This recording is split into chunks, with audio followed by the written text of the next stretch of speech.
श्रीमद् भागवत सुधा सागर पंचम स्कंद 25वां अध्याय।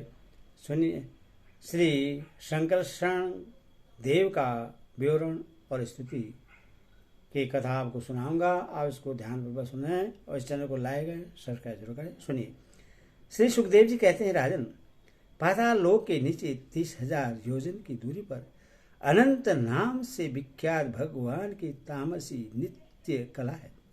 यह अहंकार रूपा होने से दृष्टा और दृश्य को खींचकर एक कर देती है। इसीलिए 5 रात्र आगम के अनुयायी भक्तजन इससे संकर्षण कहते हैं।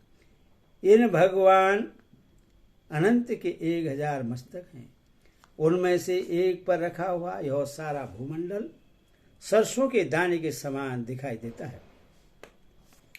प्रलय काल उपस्थित होने पर जब इन्हें इस विश्व का उपसंहार करने की इच्छा होती है, तब इनकी क्रोध वंश घूमती हुई मनोहर भीरकुटियों के मध्य भाग से संकर्षण नामक रुद्र प्रकट होते हैं।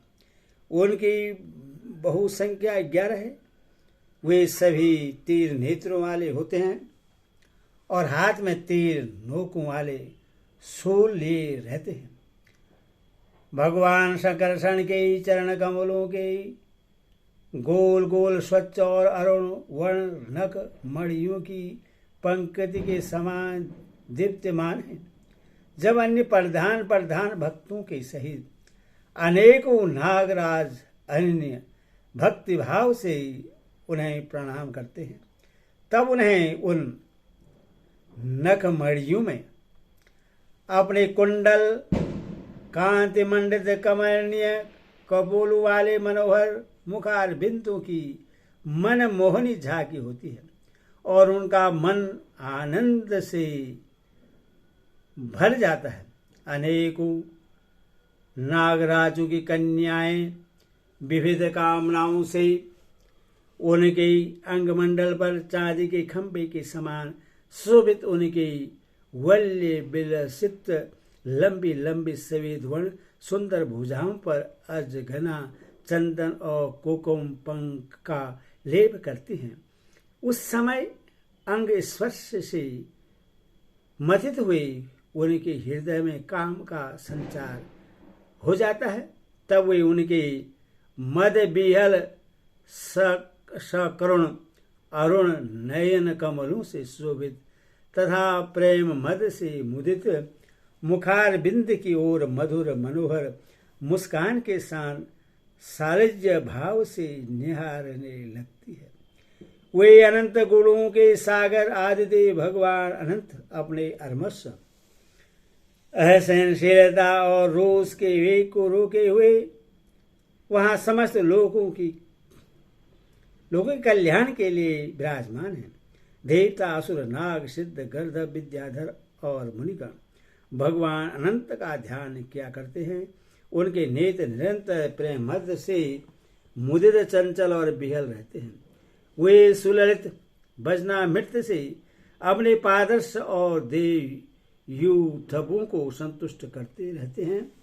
उनके अंग पर नीलांबर और कानों में केवल एक कुंडल जगमगाता रहता है तथा उनका शुभ और सुंदर हाल हल की मुट्ठी पर रखा रहता है।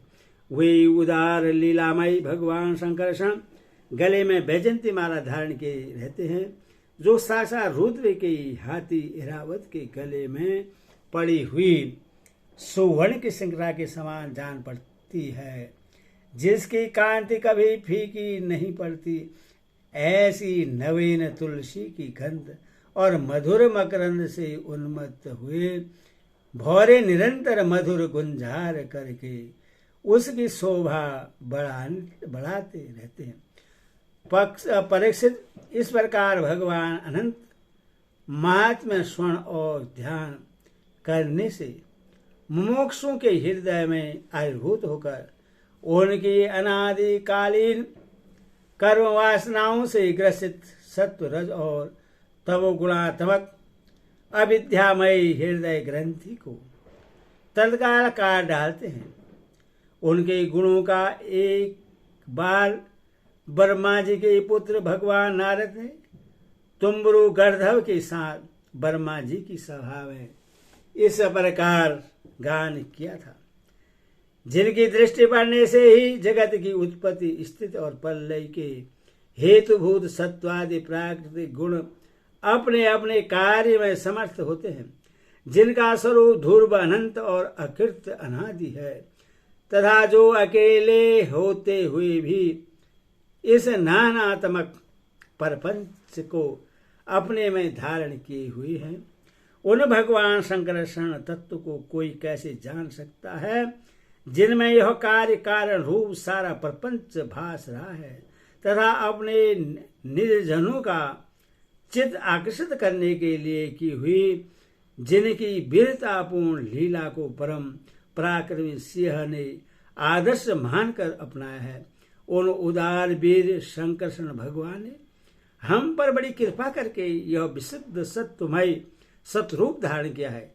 जिनके सुने सुनाए नाम का कोई पीड़ित अथवा पतित पुरुष अकस्मात अथवा हंसी में भी उच्चारण कर लेता है, तो वह पुरुष दूसरे मनुष्यों के भी सारे पापों को तत्काल नष्ट कर देता है।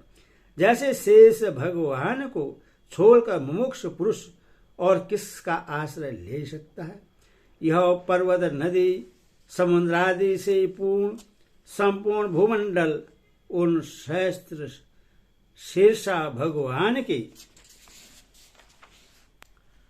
एक मस्तक पर एक रजकण के समान रखा हुआ है। वह अनंत हैं, इसीलिए उनकी परिक्रमा का कोई परिणाम नहीं है। किसी के 1000 जीवें हों तो भी उन सर्वव्यापक भगवान के पराक्रम की गणना करने का साहस वह कैसे कर सकता है। वास्तव में उनके वीर, अतिशय गुण और प्रभाव असीम है।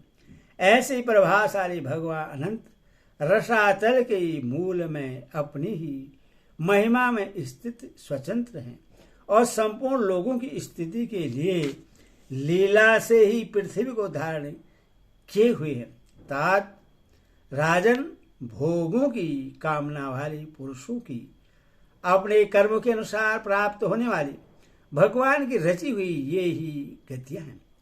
इन्हें जिस प्रकार मैंने गुरुमुख से सुना था उसी प्रकार तुम्हें सुना दिया। मनुष्य को प्रकृति रूप धर्म के परिणाम में प्राप्त होने वाली जो परस्पर विलक्षण ऊंची नीची गतियां हैं, वे इतनी ही हैं जिन्हें तुम्हारे प्रश्न के अनुसार मैंने सुना दिया। अब बताओ और क्या सुनाऊं। हरि ओम।